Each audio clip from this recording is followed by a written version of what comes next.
femme à part. Tu n'es pas comme toutes les autres. Tu es une femme à part. Bonsoir, chers auditeurs et chères auditrices. J'espère que vous allez bien et que vous avez passé une agréable journée. Ce soir, nous allons vous parler de pourquoi femme à part. Donc, je m'appelle Audrey et je suis avec ma collaboratrice Barbara. Bonsoir à tous. Donc, je vais vous raconter un petit peu comment, tout d'abord, cette idée est venue et ce ministère a pu se mettre en place.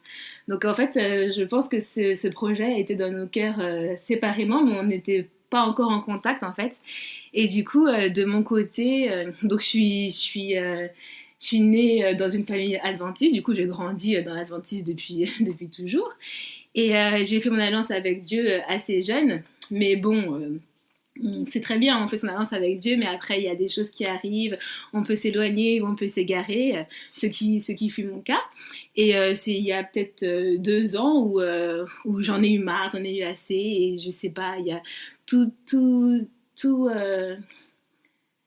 ce qui s'est passé m'a amené à redécouvrir la parole, à ouvrir la Bible de nouveau, à sortir pour aller aux études, pour aller à des séminaires, etc. Et c'est là que j'ai vraiment pris conscience de qui était Dieu, et c'est là que j'ai vraiment commencé à connaître Dieu, parce on peut être dans la religion, enfin dans l'église, mais ne pas connaître Dieu. Il y a plein de personnes, je pense, dans ce cas-là, dont moi, j'étais dans ce cas-là. Et en découvrant Dieu, il m'a permis d'évoluer sur certaines choses, de voir certaines choses, de voir comment être une femme, quelle image avoir, comment aider aussi les personnes autour de moi.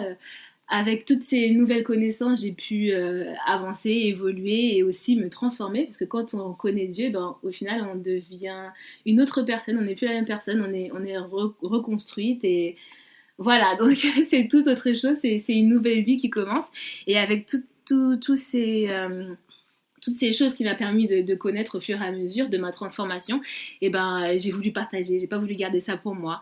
Mais je savais pas trop comment faire, comment m'y prendre, et puis j'étais pas vraiment quelqu'un qui parle beaucoup autour de moi, et c'est en parlant avec un ami de cette idée de vouloir partager par rapport à la réforme sanitaire. C'est quelque chose dont j'ai beaucoup entendu parler lors de certaines conférences, par rapport aux tenues vestimentaires, par rapport au comportement que doit avoir une femme, et je me suis dit mais il faut en parler, puisque moi j'étais dans le flou à cette époque-là, et je me dis d'autres personnes aussi doivent être sûrement dans le flou, et il faut le dire, et ça me démangeait, mais je savais pas comment, et c'était vraiment dans ma tête, dans mon esprit, c'était, on va dire, au stade d'idée. Et c'est en parlant avec un ami qui m'a dit mais c'est une très bonne idée que tu as là, il faut vraiment que tu avances, que tu y ailles et que tu parles, parce que c'est ça le but aussi, c'est de partager ce que Dieu nous confie, ce que Dieu nous apprend, de partager aux autres.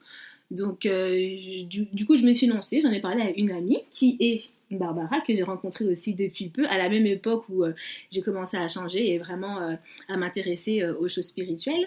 Et je lui ai parlé de cette idée, et elle a trouvé cette idée fort intéressante, et je vais la laisser continuer. Bonsoir à tous, je me présente, je suis Barbara, et contrairement à Audrey, je ne suis pas née adventiste, je suis née dans une église catholique, et c'était ma mère qui était adventiste. Avant, je me rappelle, avant là, en fait, j'ai fait alliance avec Dieu il y a 9 mois.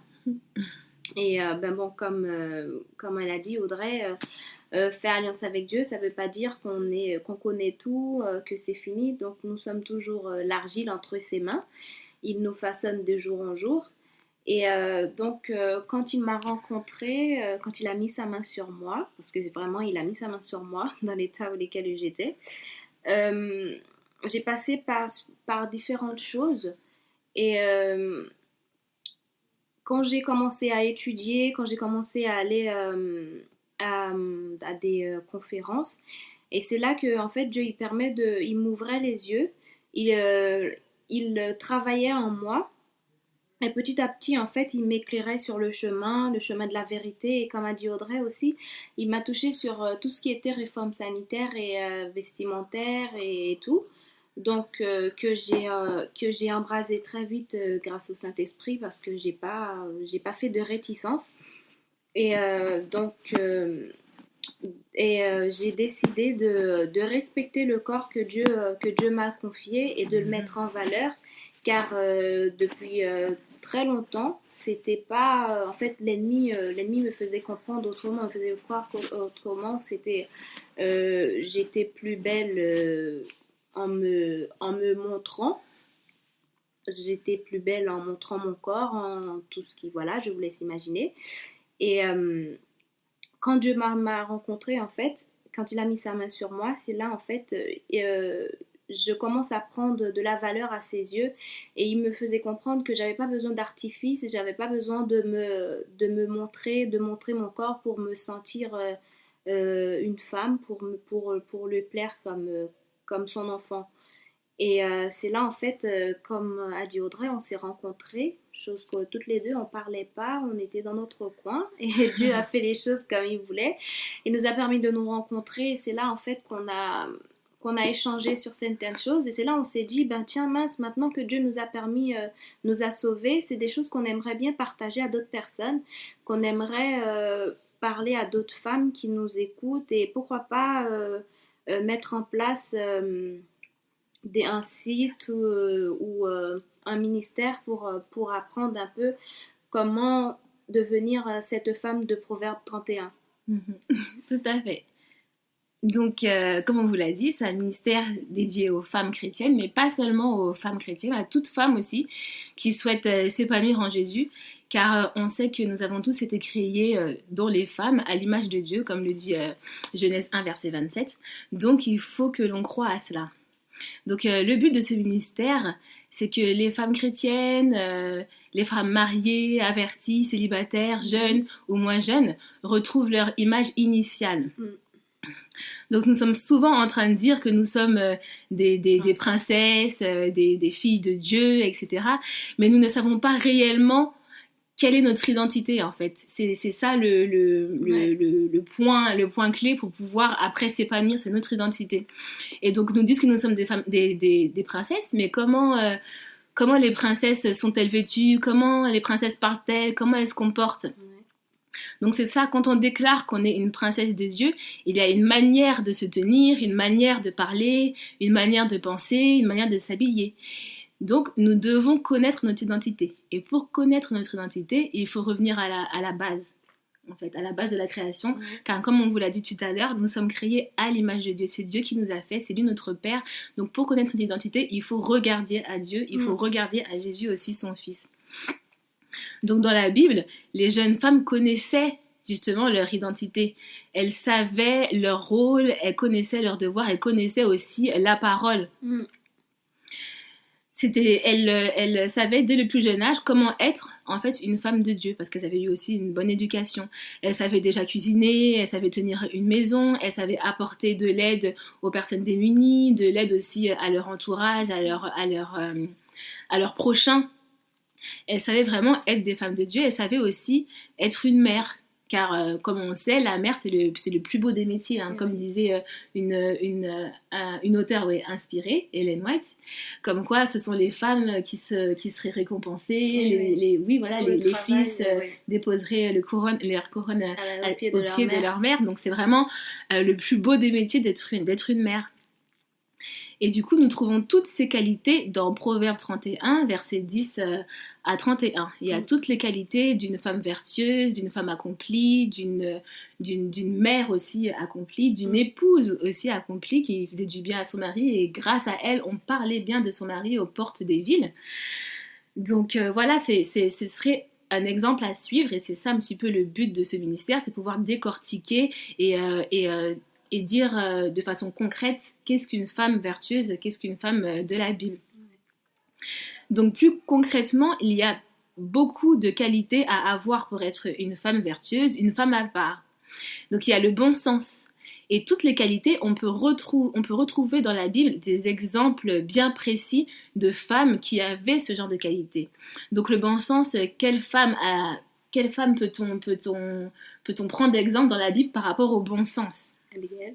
Voilà, il y a Abigail, on la connaît, qui était une femme de bon sens, c'était une femme exemplaire, qui savait parler de manière réfléchie. Elle ne disait pas n'importe quoi, elle agissait en conséquence. Elle ne faisait pas que parler, mais elle agissait aussi. Et rapidement, elle était pleine de sagesse. Et on voit ça dans Samuel. Dans Samuel 1, verset... 25. Dans Samuel 1, non, 1 Samuel, chapitre 25, le verset 18 à 31, que son méchant mari, Nabal, qui avait maltraité, qui avait traité avec mépris David et ses hommes, alors que ces hommes avaient protégé les serviteurs de ce dernier, donc de Nabal. Il avait eu un comportement méprisant à l'égard de David et ses hommes, ce qui avait rendu David très furieux, oui, très très furieux. Et quand Abigail a su ça, cette femme sensée, elle a agi rapidement avec sagesse pour apaiser les tensions de l'action que son mari avait provoquée. Donc on voit dans son caractère, dans sa façon de faire, qu'Abigail était une femme réfléchie, qu'elle savait parler, qu'elle savait mettre les mots où il fallait, qu'elle savait employer aussi les tons qu'il fallait à un certain moment pour pouvoir apaiser le cœur en fait des hommes, le cœur de David et aussi le cœur de son mari, car comme on le sait, comme la Bible le dit très bien, que son mari était assez méchant. Donc pour qu'Abigail puisse... Abigail ne l'a jamais dévalorisé ou quoi que ce soit devant personne. Donc même là, on voit ça... Comment je pourrais qualifier ça ? On voit son bon comportement, on voit qu'elle restait fidèle malgré sa situation qu'on peut imaginer assez chaotique. C'est pour nous, il intercède à chaque fois pour nous. Voilà. Et même quand nous faisons n'importe quoi, il nous balançait pas, quoi. Pour tout ça pour dire que en fait notre ministère, ça veut pas dire que nous sommes parfaites quand on parle de tout ça. Notre ministère, c'est vraiment pour aider les autres femmes à comprendre vraiment, à connaître vraiment leurs valeurs. Donc c'est pour ça en fait nous avons un site internet donc qui s'appelle Femmes à part .fr qu'on vous laisse aller regarder et merci Barbara. Et nous avons aussi du coup comme exemple dans la Bible, il y a aussi Esther qui était une femme très obéissante et soumise aussi à son oncle. Oui, soumise mesdames. La soumission, ce n'est pas ce que l'on pense. Du moins, c'est pas ce que le monde nous fait croire. Ce n'est pas une honte ni un signe d'infériorité d'être soumise à son mari. Et surtout, on n'est pas soumise à n'importe qui. On ne peut être soumise qu'à une personne qui aime Dieu, voilà, qui est soumise à Dieu et qui aime Dieu. Et ce qui était le cas de son oncle aimait Dieu et Esther aimait également Dieu. Et grâce à cela, grâce à l'écoute qu'elle a eue de son oncle, puisqu'elle était quand même soumise à son oncle, donc elle écoutait ce que son oncle lui disait, puisque c'est lui aussi qui l'a élevée. Grâce à cela, grâce à ses conseils, elle a pu quand même agir avec courage et aller voir le roi pour pouvoir sauver son peuple qui était aussi destiné à une mort, quoi. Il était menacé. Donc on voit aussi le courage. Du coup, le courage est aussi une des qualités qu'une femme à part, qu'une femme de valeur doit avoir. Mais il y a aussi d'autres qualités. Il y a une qualité qui est très importante, c'est l'instruction biblique. Et comme exemple, nous avons Séphora dans la Bible. Séphora qui était une égyptienne madianite et qui, grâce à son père, qui était prêtre, on le voit dans Exode 3, le verset 1, elle connaissait la parole. Mais attention, même si on n'a pas de père qui est instruit spirituellement, on peut toujours et on doit justement demander à Dieu de nous instruire et il ne faut pas s'inquiéter pour cela. Dieu mettra forcément, et c'est sûr et certain, les bonnes personnes sur notre chemin pour que nous puissions avoir toutes ces connaissances et nous devons aussi chercher par nous-mêmes car c'est important aussi de faire notre étude personnelle. En tout cas, grâce à cette qualité, Séphora a pu sauver son mari Moïse, qui était menacé par la mort, car Moïse avait omis un certain détail dans les lois. Et du coup, si Séphora ne connaissait pas les lois et les principes bibliques, les lois de Dieu, les lois de Dieu, et ben, elle n'aurait pas su comment agir et quoi faire pour pouvoir sauver Moïse de la mort. Donc là, on parlait de sa circoncision, de la circoncision de son fils. On peut le voir et le lire d'ailleurs dans Exode 4, le verset 24 à 26. Alors, on cherche dans la Bible. Ouvrez vos Bibles avec nous. Verset combien? 25 et... Exode 4, verset 24 à 26. Pardon. Pendant le voyage, en un lieu où Moïse passa la nuit, l'Éternel l'attaqua et voulut le faire mourir.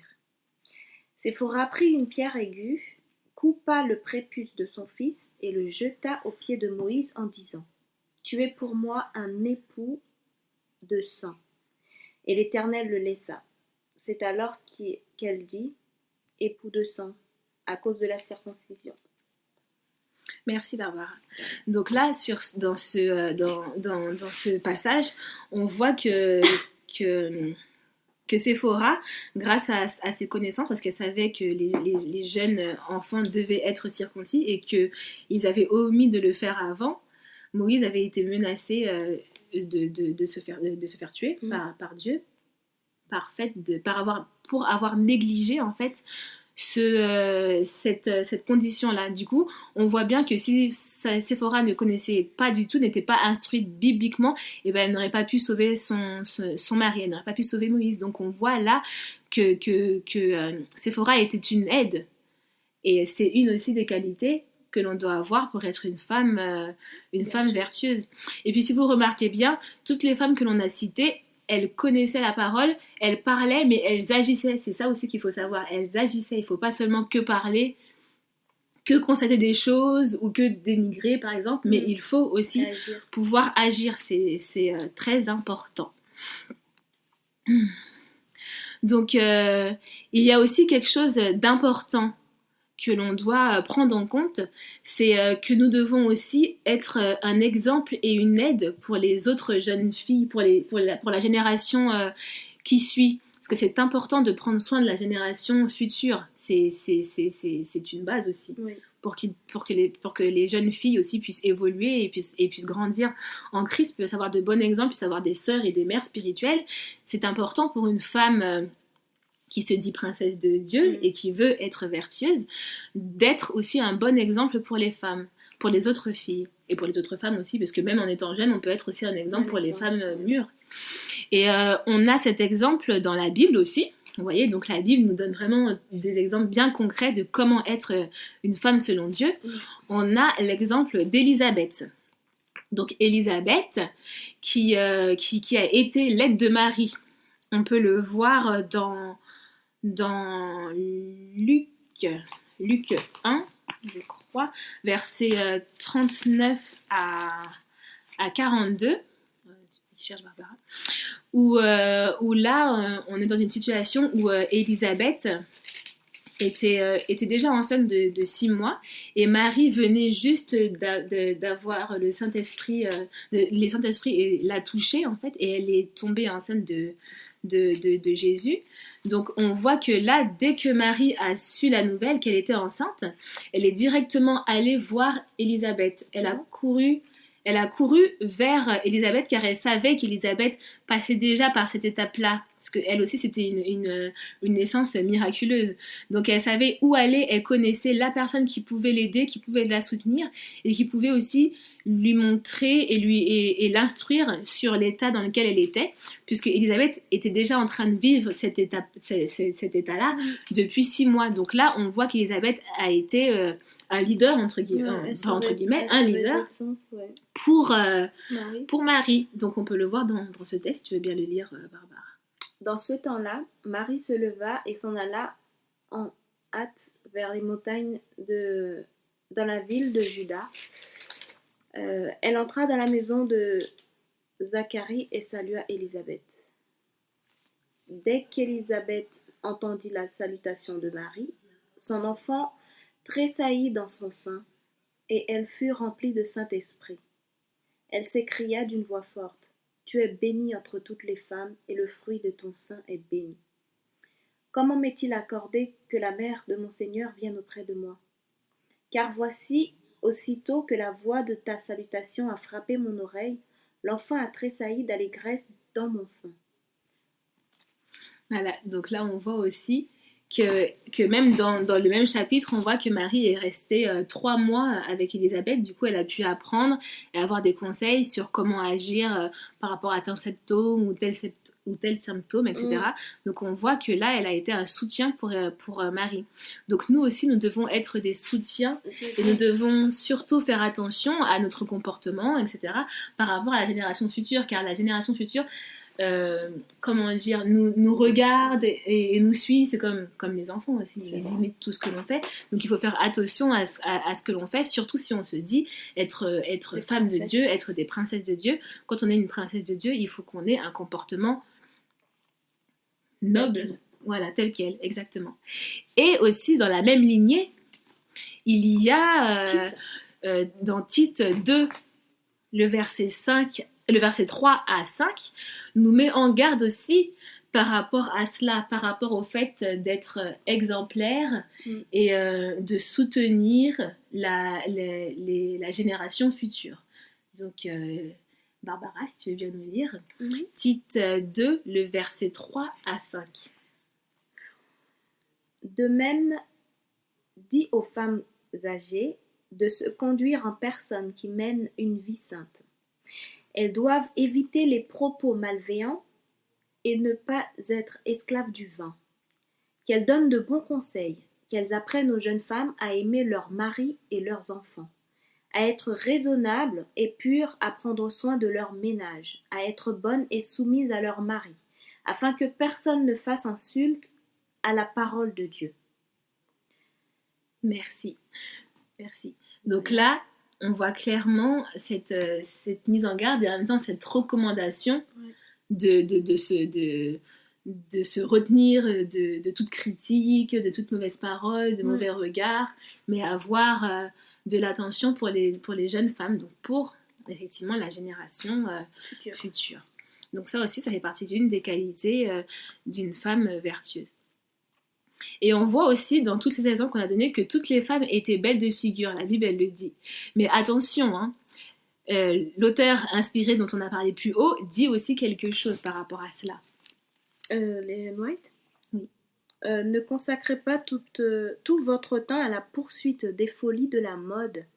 Ayez une mise soignée et convenable, que l'on ne juge pas votre vêtement trop raffiné ou trop négligé. Habillez-vous comme si vous voulez plaire à Dieu et non pour attirer son déplaisir. Merci. C'est Conseil à l'Église, page 145, le paragraphe 6. Donc voilà, nous devons aussi faire attention, ne pas être trop portés sur notre toilette, sur notre tenue vestimentaire, mais ne pas non plus être négligé, comme elle le dit. Donc il faut être sobre, mais tout en étant élégante et belle, mais sobre, ne pas être dans l'exagération. Quoi. Donc voilà, il y a encore plein d'autres qualités, mais voilà celles qu'on a voulu faire ressortir pour ce soir comme qualité. Donc voilà un petit peu ce qu'on a voulu vous partager justement avec ces femmes, car nous avons pris conscience aussi que la femme a beaucoup d'influence sur l'homme. Il est donc important, nous pensons, que les femmes changent leur façon d'être, de façon à se détourner du monde, parce que le monde nous montre une image qui n'est pas celle que la Bible veut que l'on soit. Donc il faut que toutes ces femmes, que nous puissions arriver à nous détourner de ça, car il y a encore beaucoup de choses qui sont encore ancrées en nous, et il faut demander à Dieu de nous débarrasser de tout ce qui n'est pas de lui, de faire sortir Babylone de nous, quoi. Et donc ça c'est très important, parce que si l'image de la femme change, la vision de l'homme changera également, et ça c'est une certitude.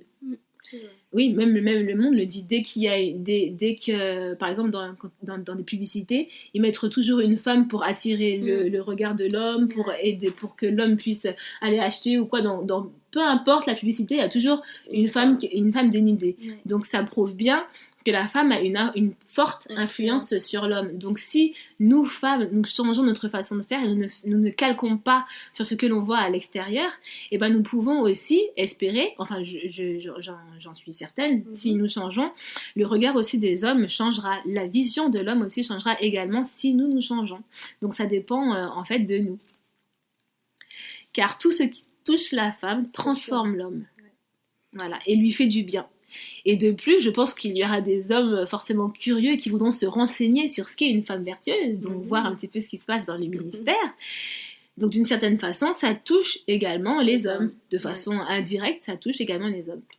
Donc voilà un peu ce qu'on a envie de partager avec d'autres femmes. Et du coup, on a trouvé des méthodes pour cela. C'est mettre en place un site, donc Femme à part, comme vous disiez Barbara. Donc je laisse Barbara parler du site. Oui, comme je vous disais tout à l'heure, nous avons un site Femme à part. Il y a 6 rubriques dedans et qui sont liées à la réforme sanitaire. Et comme nous avons dit, la réforme sanitaire, c'est le mode de vie que Dieu a prescrit dès le commencement pour le bon maintien de notre corps. Donc, il y a la rubrique Femme vertueuse. Pour partager les témoignages textes bibliques, il y a une rubrique bien-être sur la santé, les remèdes, informations, tout ce qui est fait à base de plantes. Il y a une rubrique culinaire 100% végétalienne avec des recettes, des astuces. Il y a une rubrique exercice physique avec des vidéos. Il y a une rubrique vestimentaire, des exemples de tenues de tous les jours, simples, pudiques, modestes. Il y a une partie couture avec confection de tenues et astuces. Et il y a une rubrique beauté avec des soins pour le corps et les cheveux, tout ce qui est naturel. Aussi, donc nous avons des jeunes femmes qui sont avec nous dans le ministère. Donc on met tout ça en place et nous faisons une émission tous les mercredis sur Radio 3 Anges. Et on a aussi le site Facebook. Donc si vous voulez nous suivre, si vous avez des questions, si vous avez envie de partager des sujets, des remarques, n'hésitez pas, des témoignages. Donc voilà un peu ce qu'on fait pour aider des femmes. On a aussi des groupes de prière. Donc si vous avez des sujets de prière, vous nous écrivez ou vous envoyez un mail ou sur Facebook ou peu importe sur les sites. Et donc comme ça après, on a des femmes qui sont là pour prier avec vous. Si ça va pas, donc on essaie en fait par tous les moyens que Dieu nous donne pour aider d'autres femmes, pour ne pas rester un peu seule, quoi. Oui, et justement pour ne pas rester seule, il y a aussi des événements qui ont déjà été organisés et qui seront organisés aussi dans le futur, comme des cours de cuisine, des randonnées, des cours de sport, des sorties vélo, tout ça entre femmes, où on pourra justement parler de tout ce qui nous touche, des soucis que l'on peut rencontrer. Pour les femmes seules, justement, c'est un très bon moyen de pouvoir partager avec d'autres personnes et de pouvoir évoluer aussi autour de la Bible et surtout de toujours avoir les yeux fixés sur Jésus. Donc, sur Jésus. Donc si à un moment ça va pas ou on a un coup de mou, c'est bien de parler à d'autres personnes qui sont dans la même dynamique et qui peuvent forcément remonter le moral, encourager et dire ne te laisse pas aller et avancer mutuellement pour ne pas perdre de vue en fait le but premier. Hein. Donc voilà, et nous avons aussi une adresse mail, je crois que Barbara l'a pas citée dans ce qu'elle a dit. Donc c'est femme avec un S à part contact @gmail.com. Donc voilà, donc n'hésitez pas pour tous vos sujets. Et s'il y a des femmes qui veulent nous rejoindre, il y a de la place. Voilà, nous sommes là pour faire avancer l'œuvre de Dieu et vraiment aider les autres à comprendre et à croire que nous avons de la valeur, nous sommes importantes et arrêtons de croire que ce que l'ennemi nous fait croire. Voilà, c'est ça. Donc il faut vraiment que l'on comprenne surtout quelle est notre identité. Donc à chaque fois qu'il y a un souci, ou à chaque fois qu'il y a un problème ou une difficulté, toujours revenir à notre identité parce que c'est là la base. Et c'est comme ça qu'on renoue en fait avec Dieu et qu'on retrouve vraiment notre vraie valeur. Donc voilà, c'est ce qu'on voulait partager avec vous ce soir. Et nous sommes aussi très ouvertes à toutes les remarques, qu'elles soient positives ou négatives, parce que c'est ça qui nous permet d'avancer. Nous aussi, on est en formation, on partage les connaissances que l'on a sur le tas, mais on n'arrête pas d'apprendre, on est encore très très loin, donc n'hésitez pas. Et je vais insister surtout sur le fait que Dieu donne des connaissances à chacun d'entre nous, à chacune d'entre nous, pour partager. Donc franchement, n'hésitez pas. Partagez, partageons. Femme à part. Tu n'es pas comme toutes les autres. Tu es une femme à part. L'émission Femme à part de 21h à 22h et rediffusion le dimanche.